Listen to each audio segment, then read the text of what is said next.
这是个大孝女啊！老年人的精神保健品，用男人的方式打败男人吧。编剧晚上发情了，然后没有办法解决自己的生理需求，就被他自己的下半身夺舍了。翻译官是什么很低贱的职业吗？杀人都能来，这个牛顿来了都得跪下叫爹好吗？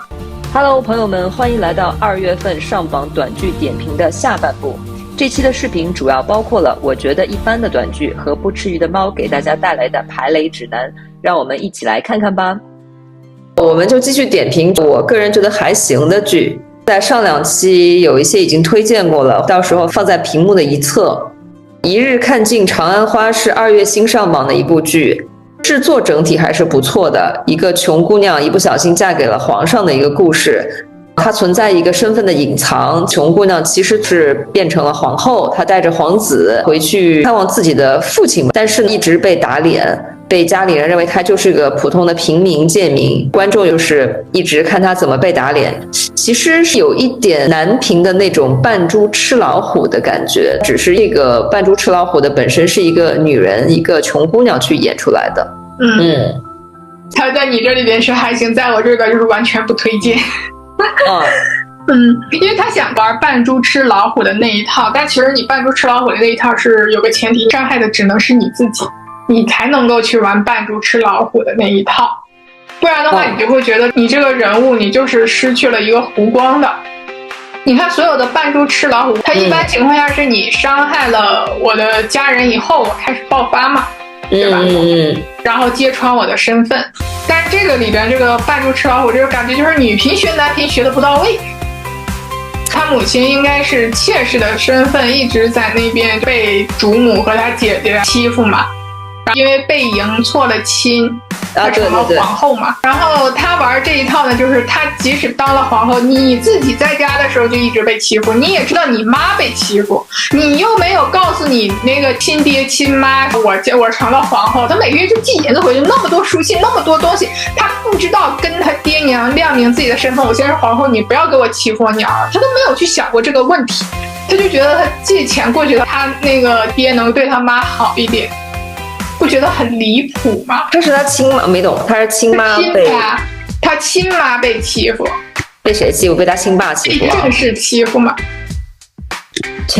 他当上了皇后以后，他每个月只是给家里边寄点钱，差不多7、8年的时间，因为孩子这件是7、8岁吧，没有想过召你母亲进宫来，你也没有想过说告诉你的父母7、8年，你就只知道寄银子回去，然后任由你母亲那会儿被欺凌，真是个大孝女啊！有个强设定是姐夫爸是五品官，咱就且不说五品官能不能够进京念圣吧，你一个五品官你进去了，皇后跟你说抬起头，皇上跟你说抬起头，你说啊我不能够怎么样，人家让你抬起头，你为什么不抬呢？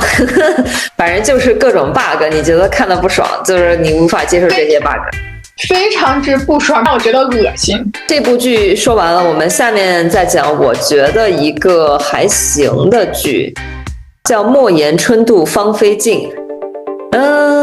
还是一部女人想着给霸总生一个孩子，这霸总还特别专一，还对他特别好，这霸总特别有钱，霸总因为这女孩的善良，而且为这个霸总着想，不图他的钱而慢慢的爱上女主，大概就是这个故事吧。我也没觉得什么特别，它就是还行，就能看，反正不推荐。下一部叫《傲视红颜》，也是2月新上榜的一部剧，它是一个古装架空武侠题材的剧，就是拜一个女的师傅，但这个女的师傅是扮猪吃老虎，大概是这么一个剧情故事吧。我整体看起来觉得还可以，但是我看你是不太推荐。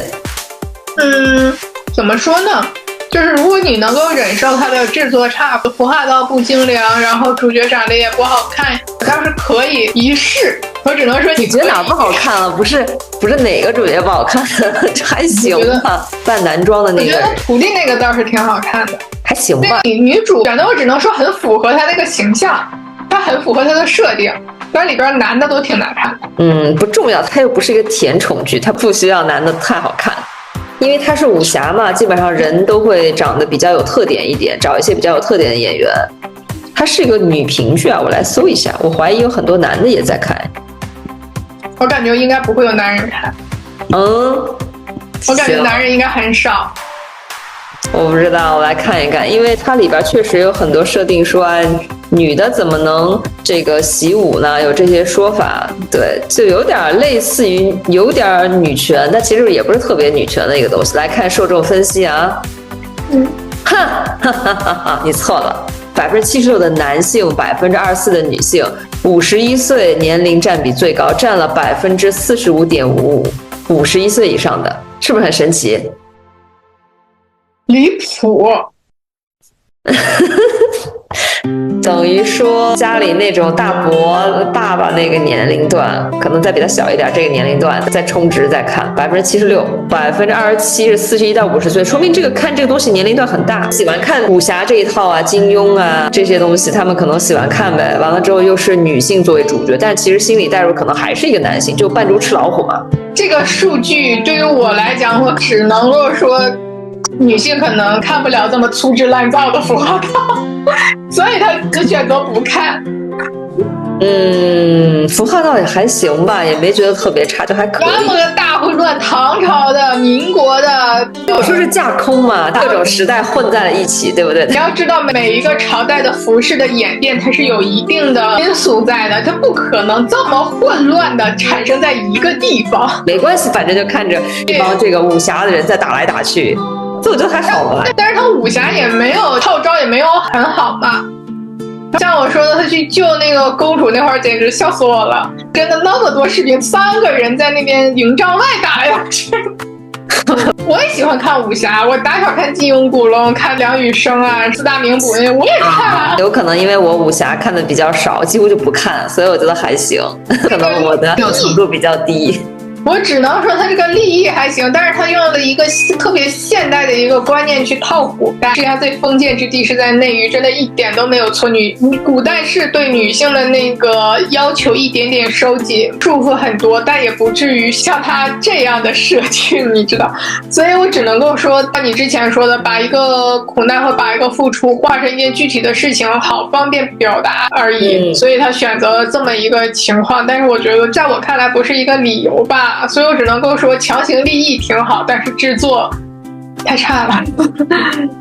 好吧，行，那下面我们讲下一部我觉得还行的剧，叫做《从不负月光》。我一开始呢是评价是推荐的，因为它看似是一个大女主的剧，她跟渣男分手以后吊打渣男，但是呢我跟你简单的探讨了之后，我改变了我的这个推荐，我现在就是还行。因为确实像你说的一样，她看似是大女主，看似是打脸这些渣男，但是呢包括打脸渣男和渣男的这个白月光，但是确实如果女主这么强，她自己又能开公司又能接设计，那为什么她不独立出去，她去干自己的事业，让渣男在后面追着她，对吧？后悔终身。但是这个渣男过来找她，她还是跟他纠缠不清，然后她还是要把渣男的白月光弄得很惨，其实是不太符合真正的大女主的，就是我心目中的大女主的一个形象。因为我觉得真正的大女主就是走自己的路，让别人无路可走。你是怎么看的呢？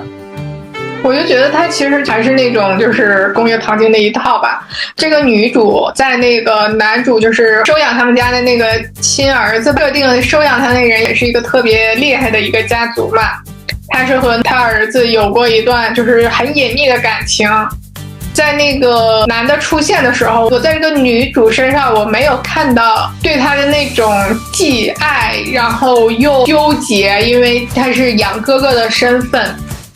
这种可能会存在一点点的世俗问题的这种东西的担忧。而是我从他的那种表演里边，我看出来他是害怕这个男的。到最后，他跟强行联姻的这个男的没有办法去摆脱，是等到真正的那个男主出来的时候，通过这个男的的一些家族势力或者这个男的的手段，才把纠缠他那个渣男给解决掉。所以我觉得，且不说他们两个这个强行订婚合不合理，就是他的这个行为以及他的这个故事的走向，在我看来就是一个非常硬套壳的一个东西吧。然后，反正就是看也是能看，对吧？但是我看的话，我也不推荐看，因为那个他这个故事挺无聊的，就是他连工业糖精都算不上，你知道吗？就工业苦精、工业糖精，还有工业爽感，它都算不上在我这里。像前面的那个就是我最多可能打个1星的那个《无不可挡》，那个我甚至我都能够理解为什么有人喜欢看。对，但是这个我觉得它哪儿都不着边儿，但是我不知道为什么数据这么好，可能就是每个人审美真的是太不一样了，在我这里就是我能看我都看不下去。行，那我们下面继续。我觉得还行的剧是我现在所在的这个短剧平台的一部剧，叫做《错把自己当主角》。这剧还行吧。我想说的点是在于我们自己平台内部的同事在看的时候，我的一个评价是，首先因为现在中国的国内审查更加严了，好像不能诋毁这个企业家的形象，就是不能大总一甩几千个亿这种。这里边的这个他的故事是什么？一个总裁当时算接济了一个穷苦的女生，这个女生拿了他钱之后一直读到了大学，大学毕业之后呢，他就到这个总裁的公司里去求职。但是这个总裁其实都不太记得他了，这个女孩就装作是这个总裁的妹妹，就一路上在公司里各种作妖。因为总裁的秘书就是一直放任这个女孩，大家都错把这女孩当做了总裁的妹妹，因为在这个设定上，总裁是不知道这个穷苦的女孩的存在，他几乎把她忘了，所以他并没有诋毁企业家的形象。那我觉得这一块是避过了审查的，那在审查上是 OK 的。第二呢，也没有刻意的去制造什么城乡矛盾或者是阶级矛盾，把这个坏人的点放在了这个女孩身上，这女孩作来作去的这个小劲儿还挺好的。其实我觉得这2点是还不错，所以整体这个数据确实也还不错。但是反正这个剧还行吧，还能看。我看以后它查中了挺多之前社会上面发生过的时事热点，包括说这个女孩反咬这个资助她的老板就很像孙俪和她那个资助的人嘛。她那个应该是踩中了很多热点吧，融了进去还融的挺好的。就是每一个过渡啊没有很尴尬，女孩们选的也很漂亮。我跟你不同的点是，我当时跟我的老板提的是，因为那个女主是个小作精嘛，她有2个同学，我是觉得要是我的话，我会选3种不同款的女孩，因为其中我记得有一个同学跟那个女主稍微有一点像，就是我会找3个不同的女孩，因为你不知道短剧的受众人群是什么，有些就是男的在看，有些确实是女孩在看。那如果有男的在看的话，我一定会选一些不同款的女孩，你也不知道他到时候喜欢看哪个女孩，他可能就看下去了。所以我当时是这么提意见的。第二，我可能那个秘书我觉得还不够漂亮，要我的话，我可能会选一个更漂亮的一个女演员来演这部剧。我当时就提了这2个意见，其他没什么了。秘书我不太记得长相了，挺路人的，秘书挺路人的，记不得。我是觉得女主挺好看的。女主演的不错，就是那种小作的那劲儿，演的特别好。当时我们的同事是说，那个男主不那么像老总的样子，可能像一个就是大高管那种感觉。那个其实也是个爆款演员，他是武汉23楼签的一个爆款演员，所以当时用的是他。我觉得还好，因为那个人我看下来，他其实挺职业化的，因为你本来也不是霸总啊，他是个企业家呀。而且他是一个一直去有深入到下乡的这个地方的一个企业家，他不是说像影视剧里边的那种霸总，但他身上确实是少了一种，没有那种就是一般老板身上的一种傲劲儿的感觉，他其实身上是少了一点傲劲儿，但其实他演那个我觉得还行。那么下一部我觉得还行的叫做《车不外借》，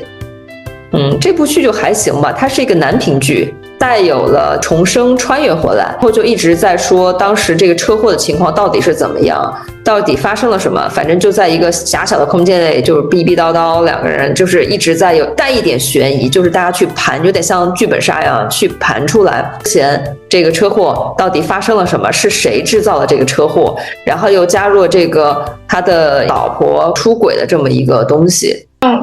我看完以后，这个就是我之前跟你说的啰嗦。对，这个剧给我的感觉就是节奏慢、啰嗦，就是一点点事情，可能现实生活中也会因为这件事情吵来吵去的，但是你也不知道为啥有什么好看的。对，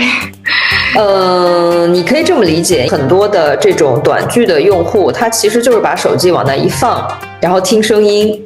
对吧？然后他可能一会儿去喝个茶，或者有些就是小卖部的这种，他就是把手机往那一放，过会儿来个客人扫个码买包烟，他就去卖烟了，他这个手机是不停的，所以他回头完全可以接上这个剧情，他无非就是看这两人在吵啥，你能理解吗？所以很多剧这种吵，那就有一个问题了，问题就是它是付费端的数据的话，我就是在那儿听个响，为什么要花钱？所以最早是付费是特别高的，就是 ROI 可能达到4到5这么一个回报率，因为当时人没什么事儿干嘛，本身就疫情中间出来的短剧，所以他们是愿意付费的，而且他们那时候是比较下沉的市场，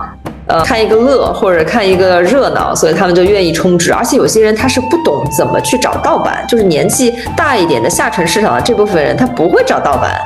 他根本手机都玩不明白，他往那一充个100，充个50，他就充了，充完之后他也找不到，他连那个小剧场在哪都找不到，充完就充完了，就这种，钱都不知道自己咋花，对，都不知道他花哪儿去了。老年人的精神保健品，你可以这么理解。所以很多剧是给他们看的，你看他们的剧的时候，你就觉得这什么乱七八糟的，但是看的人群不一样，你只能这么理解。那这个车不外借，在我看来也挺粗糙，但其实它有一点做的比较好。它一直在反转，各种反转，虽然我们都能猜得出来是为什么，它那个节奏整体来讲虽然慢，但是反转的倒是还是有道理的，它都圆了回来。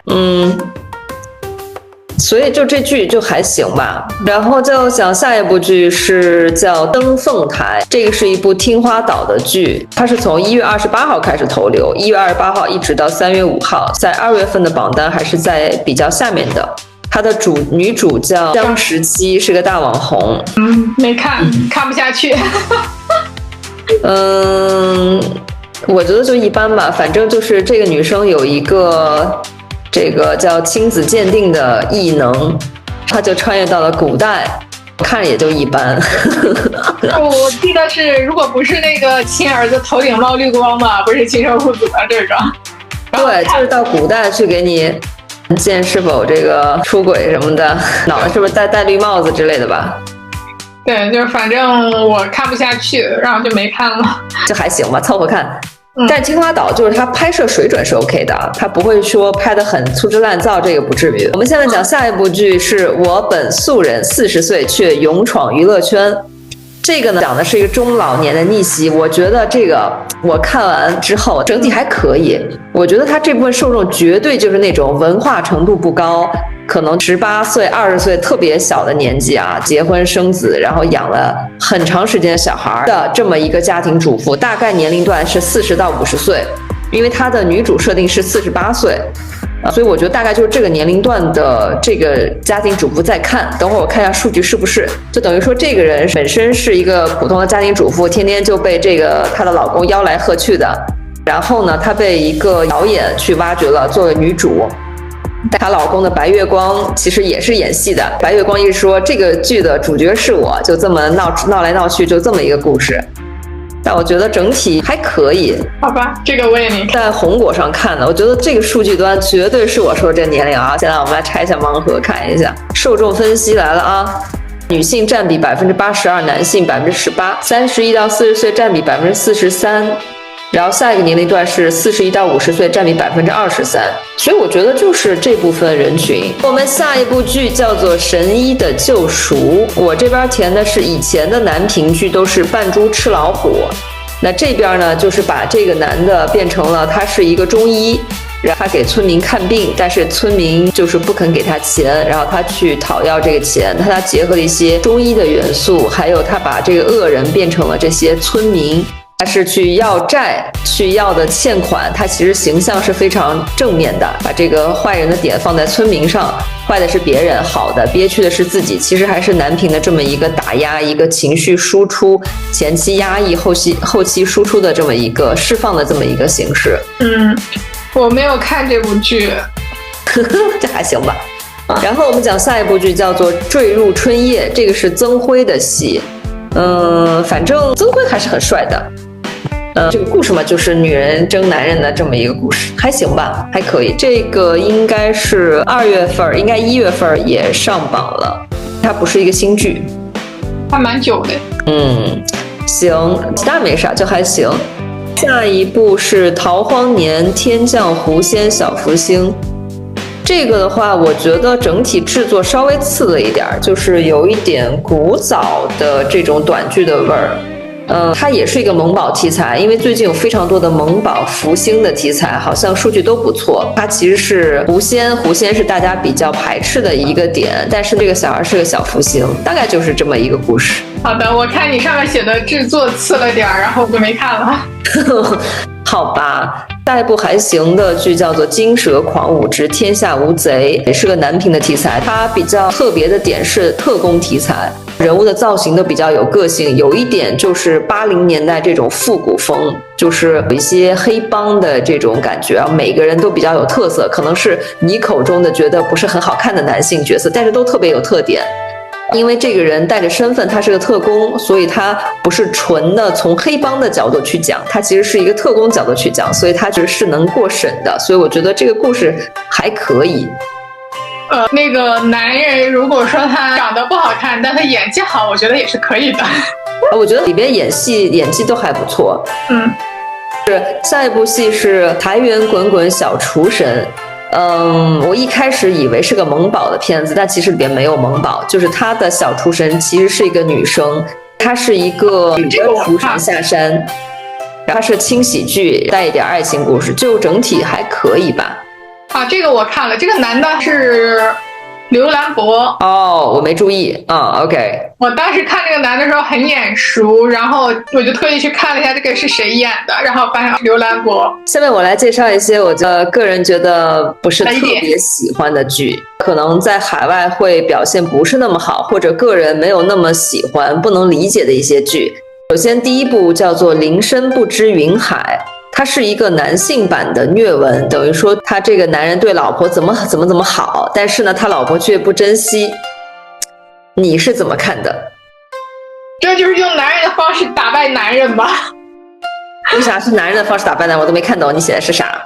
就是这部剧里边这个女主所说的所有的话都是男人的经典语录。明白了，听懂了。对，就是用男人的方式打败男人吧。明白。但且不说那个女人会不会这么干吧，但其实有一些话对男人来讲就无所谓，压根就没有什么杀伤力。对，但是你看啊，我看了一下数据，居然有40%的女性在看这部剧，而且它的定位居然是女频情感都市，就有点离谱，因为它的主角是个男性。你有没有发现一点，所有为男性付出的这个女性，像之前我骂街的那个什么全世界最爱我的他那部剧，以那个为代表，这一类的剧，女性死命的去为男性付出，男性一般设定就是大老板，然后女的设定永远就是家庭主妇，身后的家底啊，一般全都是就纯家庭主妇。但是男性付出的呢，这个男的是什么科学家，因为被女人伤得太深，然后我要进入什么研究所啊，这个好像是那个宇航局了吧，还是什么？反正不重要，给男性的一个代入嘛。你看我还是很牛的，但是我又受虐了。我觉得他代入的不是男性，我觉得他代入的是女性，说你看有这么牛逼的一个人都要跪倒在我的16裙下。好吧，我能够征服这么强这么牛逼的人，心甘情愿的去为我如此的付出。反正这个剧是我不太能够理解的。那我下面再讲一部叫做《金牌销售》。他深深的叹了一口气。这部剧它没有写是男频女频，但是呢，当我看到那个镜头一个大黑丝袜之后，我就知道它一定是男频剧，只有男的会这么拍，只有男频剧还会这么拍给男性看。就是他基本上讲的故事就是这个女性呢，她要做金牌销售，要卖楼房，然后她的这个上级就跟她说，你一定要豁出去啊，要豁出去。然后他就介绍给了一个老板，这个老板呢，他跟他妻子的关系也不是很好。然后后面就各种擦边，就有这个男的想这个金牌销售是怎么好像勾了他的手喽，又摸了他的腿，就是这种我都说不下去了。他带了很多的软色情的这个部分，有很多的男性的幻想的这一部分。而且我跟你讲，我看了一下数据，居然是女的看的比较多。我不知道这个数据有没有问题，我现在查到是32%的男性和69%的女性在看这个，我不能理解，我一点也不能理解。你看一下那个年龄分布。行，你现在点评吧，我来查一下年龄分布。我觉得这部剧就是编剧晚上发情了，然后没有办法解决自己的生理需求，就被他自己的下半身夺舍了。是那个下半身操控着他的双手，在他的那个可能3寸键盘上打下了这个剧本。但凡他没有喝那2杯酒，没有发这个情，没有被那个什么夺舍了，我觉得他都写不出来这样的剧情。我都不能理解为什么这个大黑丝袜的这个短剧是69%的女性在看。年龄分布层是。我看了一下，年龄分布层38.1%的是31到40岁的年龄，这个年龄段的女性在看，不能理解。然后对啊，另外2个年龄段是24到30岁是19%，然后41到50岁是19%，也就是说大部分的都是属于31到40岁的女性在看，不能理解。但它整体的年纪是非常偏年轻的。对，我看了一下红果上的一些评论。就会有人说啊，有些女的就是这样的，就是为了就是上位，所以才就去勾搭男性，就是有人这么留言的。我现在可以读一下，他们的代入感到底是什么呢？不能理解。我这个数据如果是真实的，我只能够说它的受众群体感觉和知否和如懿传和某一些嫡庶神教的那种受众是一个群体，他们享受的就是那种大婆打小三的那种快感，以为自己的老公是个宝，其实是别人看不上的一个猪头肉，天天捧着一群猪下水，在那块说你看我老公多帅，都是你们这些女人去勾引他，不是我老公的错。很多的女性是会这个样子，但凡她出门见过多一点的人，我感觉她都不会如此。下一部我不太能理解的剧呢，就是不还有吗？没有了。你没有啊？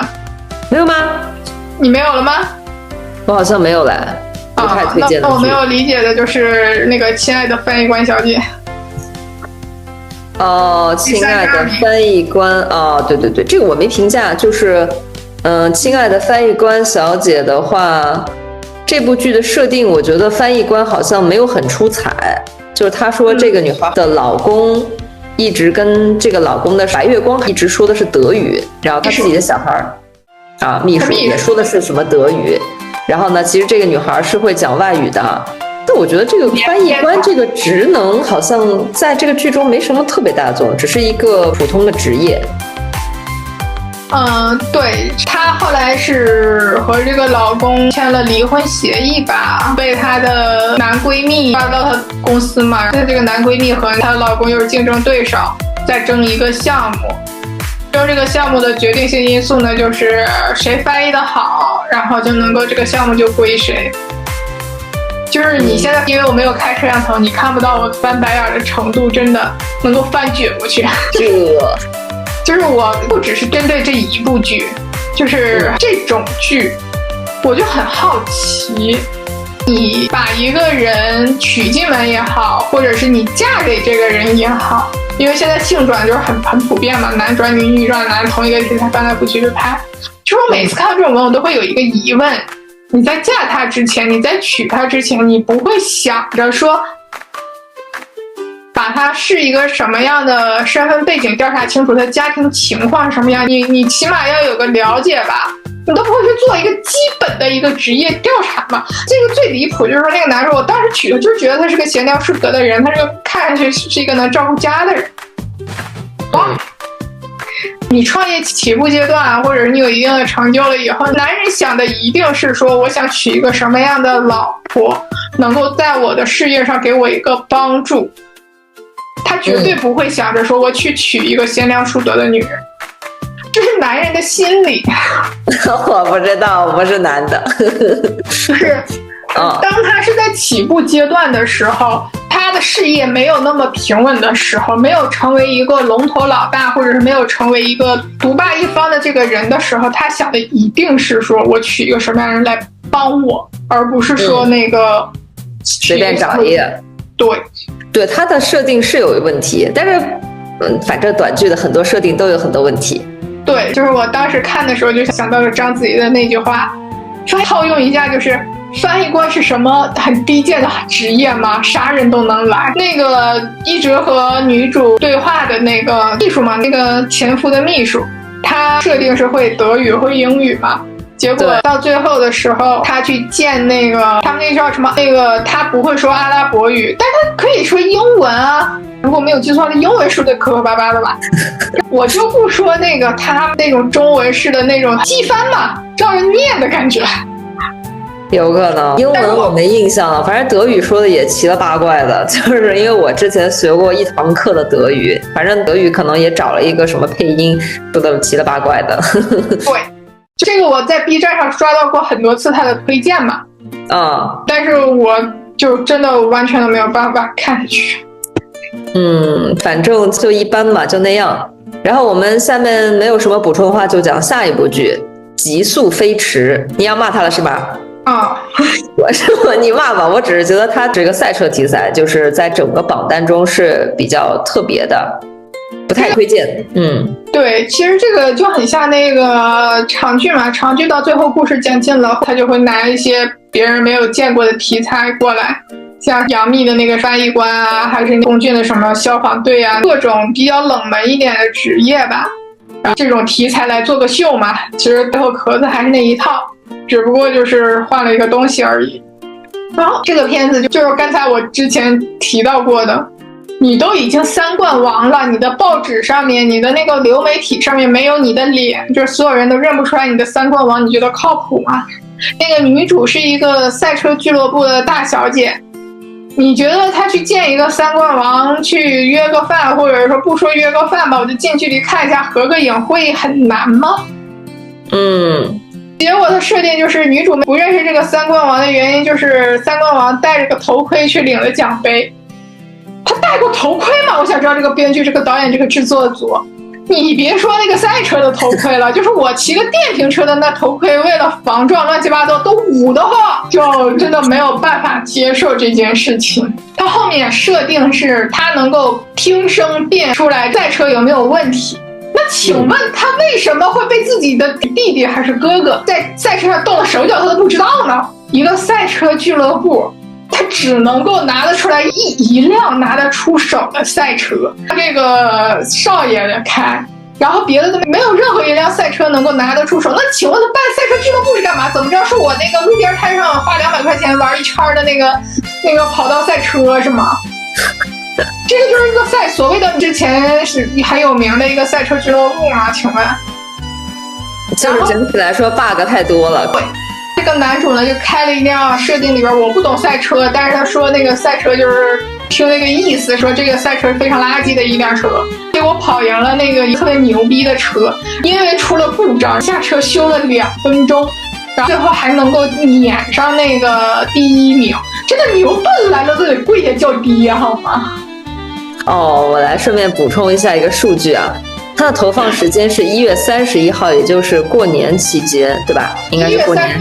1月31号，一直到现在3月5号，基本上还在有投放，所以它投放时间是比较长的。累计热力值是1279.9万，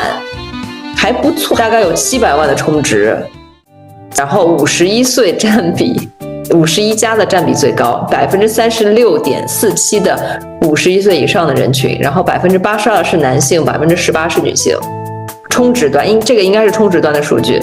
所以很多男的在看这个啊。下一部剧我不推荐，叫《回首已隔星辰大海》。这个剧怎么说呢？可能因为是女性的角度，所以这个设定我就不太能接受啊。但是其实整个故事来说，我觉得在海外应该没有什么很大的文化差异。就是它的设定是什么呢？就是这个男的是个英雄，之前在飞机上救过2个女孩，这俩女孩就非要死要活要嫁给这男的，然后这个男的说没事儿，多少年之后我一定会娶你们2个中间的一个。多少年之后，这个可能是应该是2个女的还是其中1个女的又喜欢上其他的男的了，跟别的男的又不清不楚，之后就他遇到了这个女人的背叛，类似就是这么一个故事。我觉得这是纯的从男性的角度他的这么一个设定。你看你的身份又这么的高贵，你是一个机长，你是一个英雄，然后又有女人要死要活的跟着你，但是呢你又经历了背叛，又有这个虐心苦情的这么一部分。这就是我不太能理解的这么一部剧。我这边总结一下，我在2月的榜单中发现了有一些不少男频的苦情剧，可能是一个趋势，到时候在3月份的榜单上再看一下，就是等于说是性转版的女性的虐心的苦情剧转成了男性版。林深不知云海就是一个，还有绝情救赎、后味温情、池雪不负旧云深、把爱永远封存、我笑风轻雪如绵、等不到的回头也是苦情剧，男频的，挺多的。如果说女频的这种点已经能够成为男性的一个弱点的话，那可能是因为男性现在已经想要获得女性的那种关爱，或者是男性获取爱的成本也在提高，所以男性也开始喜欢看这种苦情剧了。并不理解，因为这个榜单中有挺多的，这大概列了一下，都有挺多这种，也有可能是女性的苦情剧就是拍的太多了，然后编剧就改成了男频的苦情剧，然后发现好像市场效果也不错，不知道戳中了某些人的心理了，有一部火了，就有更多的去就是做类似的故事，可以到时候看一下3月的榜单有没有这个趋势，继续这种苦情剧。好了，今天的视频就到这里了，感谢大家的陪伴。下期我和不吃鱼的猫将为大家带来3月份第1周的上榜短剧推荐，感兴趣的朋友可以先关注我， Maggie 将继续为大家带来中国短剧的最新资讯，拜拜。记得点赞关注哦。